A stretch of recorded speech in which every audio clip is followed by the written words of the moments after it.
Hello, welcome back to Man Matters podcast. Today, myself, Dervin, and today we have a special guest, Kat from Panama. You like to introduce yourself, a little bit yourself. Okay, hello everyone. I am Kat. My name is Katia Gonzalez. That's short from Katia. Actually, the name I got it from the States. A friend of mine that couldn't pronounce my name because it's spelled Kathia, and she would call me Katia or Katia. And then she said, I'm just going to call you Kat. So everybody knows me as Kat now, everywhere, even here in Panama now. And I am a purple belt. Like I recently got promoted for a purple belt on Brazilian Jiu-Jitsu. And I train in Panama, town outside of Panama City called La Chavera. And I've been training Jiu-Jitsu for 5 years. How do you get into Congratulations jiu-jitsu? on that. Yeah, congratulations. How do you get into jiu-jitsu at the beginning? Well, I used to do martial arts when I was about like 15 years old. I started. I used to do karate. I did karate for like 4 to 5 years too, until I was like 20 when I started going to college. Or I was like classroom was getting heavier and I couldn't say continue. And I went on up until purple belt in karate. And then after that, I stopped. I went on my life, college, moved to the States, came back. I did a couple of classes of boxing, but I didn't get into that. And then I tried to go back to karate again. And I went to a class with a former professor of karate. And when I went to the class, it was like only like kids like from 8 to 12 years old. So I was like, we're like gonna be, mashing up or doing committees or whatever. So I only went to one class, honest to when I was back. And then I looked into martial arts. I found out that it was Muay Thai, Brazilian Jiu-Jitsu, that I heard about it before, but I never did it. So I called up to this academy in Panama here in my town. And I was like, yeah, I want to go to a class. And they told me, yeah, come to a trial class. And as soon as I went in and I did the trial class, I really like get into that at my first class. I knew I liked it and I was gonna keep going back. And 5 years later, I'm here still. What do you think it was that like drew you to it? When you first started, what was like grabbed you? It was like, this is really nice. Um, well, I think I watched before UFC. So before that, I had some jiu-jitsu, some, mixed martial arts and stuff. And I think I've seen like rear naked chokes, I think that was pretty cool. And then when I went to the class and I went to the first class and I started like I was training with other people and I see like how like cool it was to like submit someone, and even if they were like bigger or taller than, I mean, I didn't submit anyone, but I saw that, in the class that when they were rolling, like even if smaller people will like have bigger opponents. And I thought like it was really nice. And I could like learn self-defense. Like that was the first one, to be honest. It was like, I want to learn self-defense. I want to continue on doing this. And I also want to like lose weight, for example, like be in shape, be in a good shape. And that definitely helped. Definitely can understand that. I mean, I think my first experience is very similar. Is that I went in and I got submitted so many times, and then I realized like if I start doing this and if I keep doing this, in theory, I could do this to other people, and that would be really cool. So yeah, I think very similar to that. What are some initial challenges you faced when you first started doing jiu-jitsu? Well, I started before COVID. So I did a couple of months before it started the pandemic, and then they shut down the gyms and everything. We went in the lockdown, and then when I was coming back, I was afraid that I will get the COVID, but because they reopened everything, but you were still like there was like people that has not get the vaccination. A lot of people refuse to take it, and people continue, getting infected with COVID. And I think that was like what I was afraid of all the time. Like not even like breaking a bone or anything like that. It was like most like to get sick or like to get COVID and bring it back home, bring it to my dad or to my parents, like that was what very challenging at the beginning. For me the first year. That's what I was very afraid of also. And jiu-jitsu, you're very close to your opponents and other people. Sometimes you're breathing mouth to mouth to somebody. Yeah, right. Right, of course. Yep, there is no space between the opponent and yourself. I mean, we give each other MRSA and all their skin infection, let alone airborne Yeah, for virus real. stuff. Yeah. Right? Well, yeah, it's that's understandable because it was here we had like that, but we didn't have like. Luckily, the gym didn't shut down around us. Well, some places that were bad, like up in Canada, people used to get written up, like you can't anticipate fine. The coach was afraid that somebody's going to call and get us fined for running a class during that time. But luckily, we didn't have that. He was able to keep the classes going, but it was small class, like 3 people class. It was different during that time. Yeah, and Yeah, also some people used to go with the mask on, but you would use the mask for like 3 minutes, like at the beginning of the warm up, and then you were like, can't even breathe to take it out. But yeah, especially if humid. Yeah. What's some key milestones like from like you say you recently got promoted to purple belt, like from white belt to right now. What are some key milestones that you can recall? For me, okay, so I had a recent experience. Well, like even actually last year, before getting promoted, I did my first competition in nogi and gi, and even when I did not win, like the first place, I won, got silver both categories. I feel very good about my preparation for that competition. Like I prepared very well. I trained really hard. I cried, like I feel good about it. I get tapped, I tapped other people, but I think the preparation for that tournament, because before that, I competed in March and I didn't win and I didn't feel that I was like really into, the mood of, okay, I'm going to train really hard for a competition. So during that time between March and June, I feel that I trained really hard. And even when I didn't win, I know that I did my best and it was awesome. Like my roles were really good. Those were actually the best ones, and and also like there to compete with Nugget for the first time. I only did it once, Evan. do you train much in the gi, or is it mostly, or do you train much in the no gi, or is it mostly gi? Well, actually, that was funny because even when I've been training for 5 years, I only have 1 year of continued nogi training. Like I used to like go like once in a month before because I didn't enjoy, like the sweat. I think it was harder for me like to instead of grabbing the grip, like that mono to I have to, get your hands and it was slippery and like guys are stronger. I used to be for a long time the only girl training nogi for quite some time.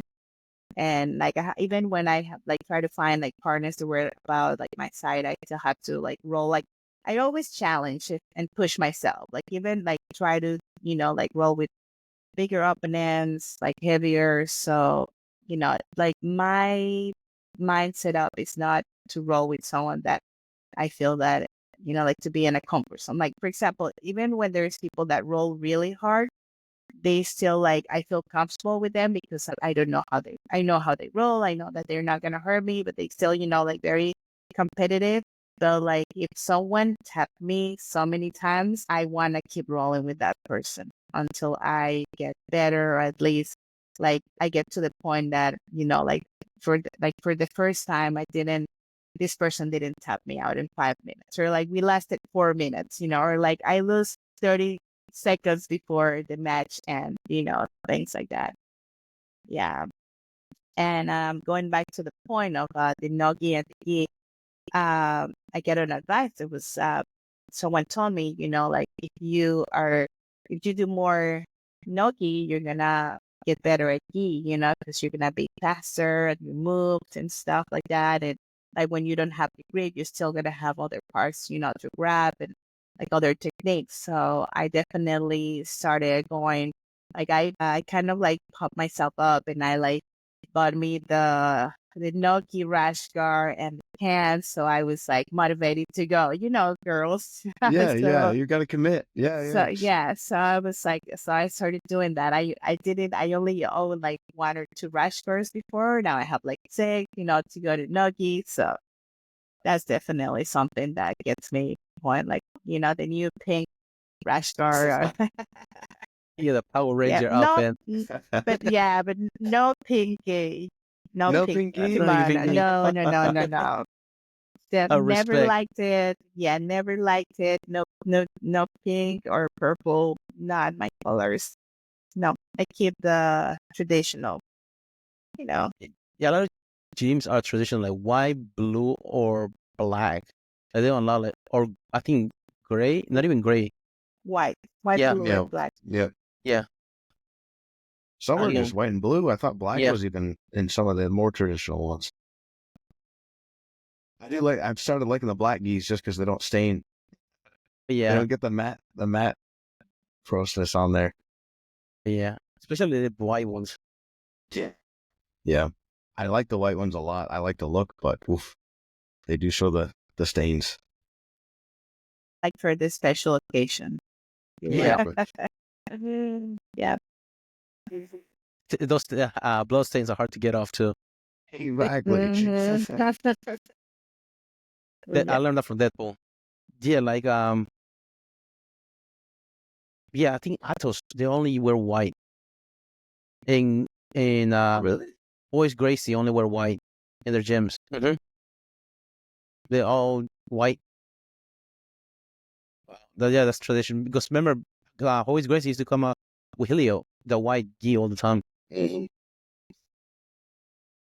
Huh. So That's so hey, interesting. so the PDD parties they're all white too. Hey, what can we say? What can we say? Who are we to judge? yeah.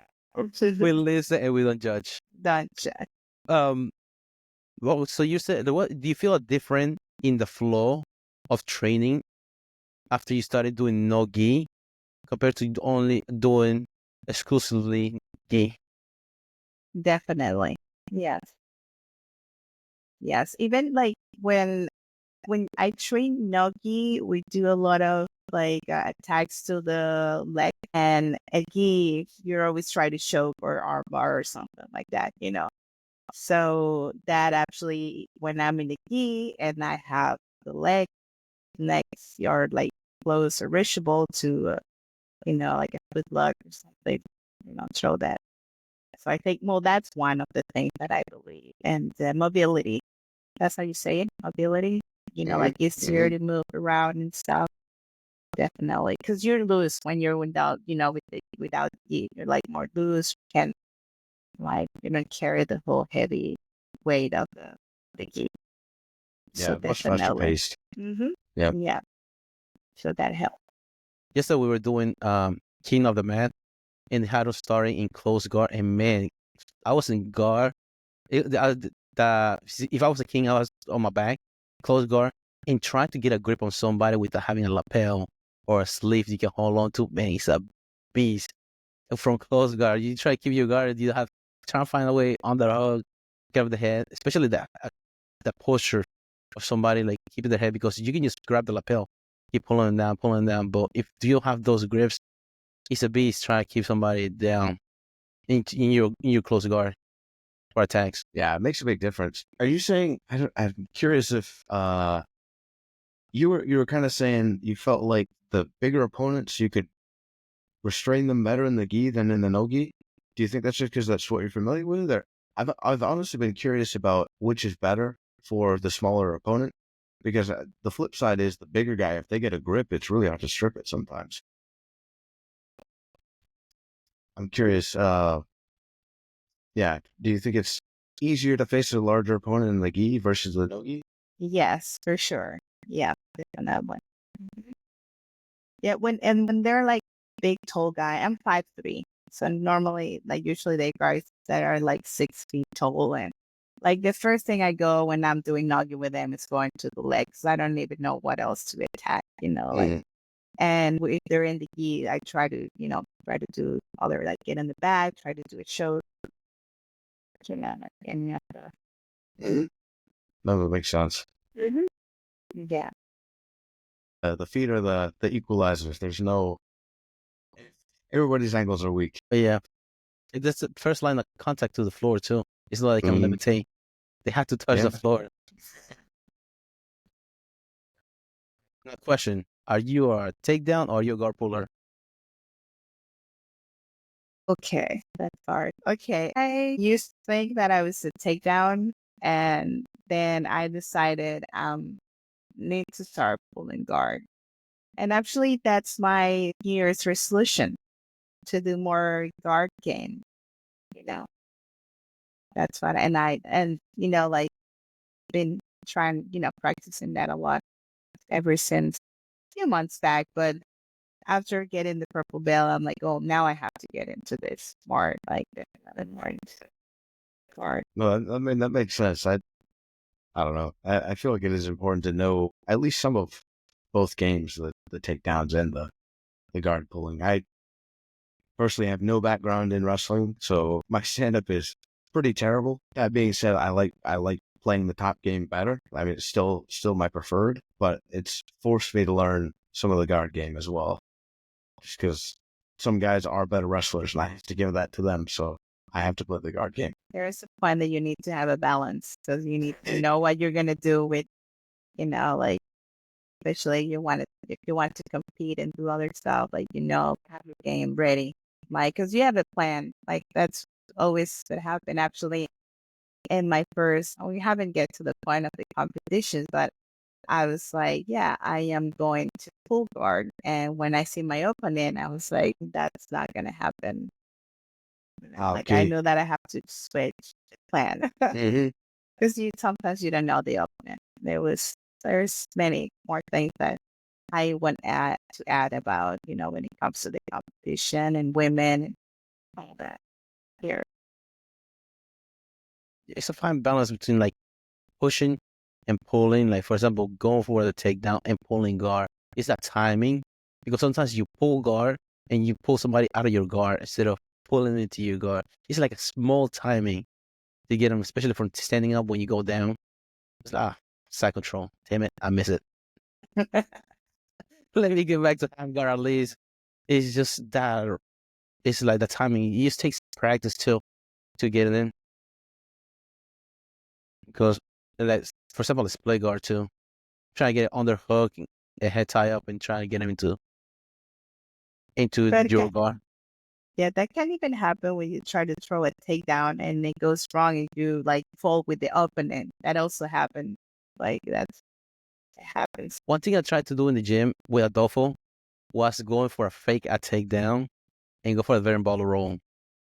Oh man, he's at How'd the that time he go? was like 275. Missed the leg. I missed the leg, but I was able to catch the ankle and I scooted to the side and elevated his ankle. So I kind of have like make him split off the step, so he fell. So he fall on top of me, but man, that could have gone wrong. In the very ball of being upside down, having somebody like 275 on top of your neck. You have to do it fast. Get in, get out. The, Some oh, dire consequences. oh yeah. Like for example, flying triangle. That's one that you just asking for it. You have to do it right, otherwise. Otherwise, you knock yourself out. Oh yeah. That being said, me playing grab ass in college, I tore my shoulder. I tore my shoulder. I was grappling. I was just wrestling with my roommate, and I did a roll armbar. Instead of rolling to the head, I rolled the other way and went shoulder first into the ground and just caught my shoulder. Just from that, Gee. I almost had to sit a half of the season. But I was like, just for dicking around. Oh yeah, man. But that's how you learn. Just trying those, like, that's a good trying new moves. Just like being risky, but like you have to drill them, of course. But you have to find the timing to hit him. Otherwise, you will never hit him in competition. Yeah, that's very true. Yeah, you have that happen, like a move that you want to learn, and then you drill about it. Like when do you hit it? That move. Yeah, that I know. Actually, I was the competition in October. I wanted to do the ankle pick, and then I was like, 'cause I was going for takedowns. I knew my opponent already, so, and I was like, I gotta take her down. I gotta take her down. And I was doing the ankle pick, and when I was there, I couldn't do it. I just like blocked myself. I knew that like how to do it. I knew that I was able to, but I did the takedown, but that was not the one I did. Like it didn't. You plan something and it doesn't come up. It's planned. Yeah, it's I feel like always good that. to have a different option. So Yeah, that was I my think plan that's. with Sack too. When I was going to get Sack, I was going for an ankle pick, but I never did it. He's 6'3". How do you bring somebody's 6'3" head down to their ankle? But Oh, he's farther to the floor. oh yeah, yeah. Yeah, Yeah, So I that's was a able to good get thing. Ushimata. I was able to take him down, ball. Man, fuck my shoulder and my elbow. And like the first 2 minutes, so I was like, oh shit, I don't have that now. change of plans. Oh yeah, because that happens too. Like whenever you're in the competition, you heard something. Have you ever like pulled something? It's like, oh damn it! For example, you pull your calf, and you like, try to do a triangle with a pulled calf. It's hard to do it because you can squeeze nothing with that. They adjust during the match too. How do you prepare for that? Uh, Like just practice. As far as Sorry. like you, like if you're hurt, like how do you practice for the unexpected? Like for a competition, like because things might go wrong and you can only practice so much. Where, if, for example, there's a different school of thought. Some people don't like to drill, or don't go high resistance. Other people do competition. They can get used to the competition aspect of the timing. Like, but there are certain things that we cannot prepare. Like, how do you prepare for something that you have? For example, you had a bad wrist 4 years ago, and you've been good during the whole like training, but then the day of the training, you wake up with that aching wrist. Like, how do you prepare for that? Or then just go for a different game plan? I mean, I feel like that's got to be part of it. Is I think that's part of the beauty of like developing a game is just having more options to go to. Yeah. Jim, do you ever do the game that you can only do one submission? One submission. Yeah. So for example, okay, I like this game. They have a dice. So different submissions. So both guys have a dice. Your opponent has to throw the dice, and that's the move that you can do on him. And I roll the dice, and that's the move you can do. Or you can do just, for example, you go against me. Okay, you can only go for a guillotine. And he's like, okay, you can only go for um a heel hook. So like, I know a move that I'm not good at. That's the move I'm gonna pick for you to do on me. So like, how do you guys try to do that in the gym? I will not in mind. I just learned about the chess jiu-jitsu. Never heard of that. Well, I did that once, but I didn't know it was called chess jiu-jitsu. You heard of that one? What was that? Oh, okay. So I saw it actually 2 days ago on Instagram, but I have done it. I did it with actually I had a friend. He trains in Kenya and came to visit, and we did jujitsu. And then he's like, "Hey, let's do like you do one move." And you grab like you have like you can do one move at the time, then you let your opponent do it. It's called like chess. Like it's like what you were calling uh, chess, and then you can only do one move. Like, and if you do a wrong move, then you're screwed because he is gonna like know what like after what's gonna happen. Like he can do a move like you and just sweep you off or some stuff like that. Oh, So that was like, That's yeah, pretty cool. So you're yeah, doing one move, and then they get to do a or like yes, a movement or something like that. yes. Like I grab the grip. You can grab my lapel, like I mean, I grab the lapel. You can grab the grip. You can hold, like the leg or like go on delivery by, like or pull things like that, and you do one move at a time. So like if you do Del Riba, I'll try to grab your knee or like push it or like hold it so you don't do anything like past that. Yeah, That pretty sounds cool. really interesting. I've Yeah, never heard of that, but that's really I cool. yeah. I haven't trained in 2 days, but as soon as I get back to the gym, I tell my coach about that. It's 2 days, like at least in the kids. 'Cause I'm also like coach with the kids classes, so then that will be something cool for them to do, and adults too. I've tried that, but I've tried 3-1. So I tried to one guy does 3 transition and 1 submission. So whatever transition you are, what position that you're in, you have to go for a submission from that position that you're in. There was a takedown, guard pass, side control. So you have to go submission from there. Then now they got to try to get a side control, uh, getting guard, or try to go for a clamp guard, and then he has to go for submission from there. And then they got to try to get out there. So like 3-1. I've done it before, but I haven't done like just 1-for-1 for jiu-jitsu like that. But he'll be like for Yeah, transition. that's pretty cool. Yeah, I never heard the one of the dice. We don't even know like movement dice. So that's Yeah, really cool. somebody gave it to me for Christmas. I was coaching one of the kids, and they gave me that dice for Christmas. Yeah, well, it's fun because you can just pick like your opponent picks the move for you. That's cool. Does add a new challenge because, like, a lot of the time, yeah, it's not a move you normally do, so you got to think of a totally different way But yeah, to roll. and then some moves are not for your body.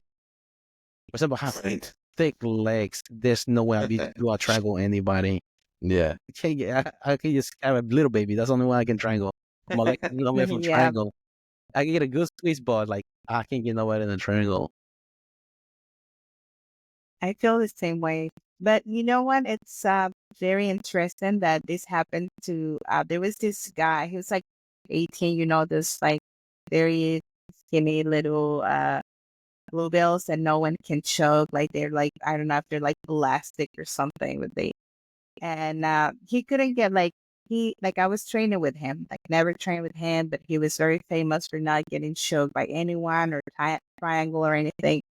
He will skip triangles. And I was like, we were just drilling. And I did the triangle to him. And he was like, man, I feel like because your legs are tied. All the guys are not like what my same like body complexion. They have like skinny legs. So I cannot feel the muscles of the legs. So I just like skate. But yours are like really tight. So if I get to do the triangle correctly, then I will be able to show them. But that's a problem because your legs are so short. Yeah,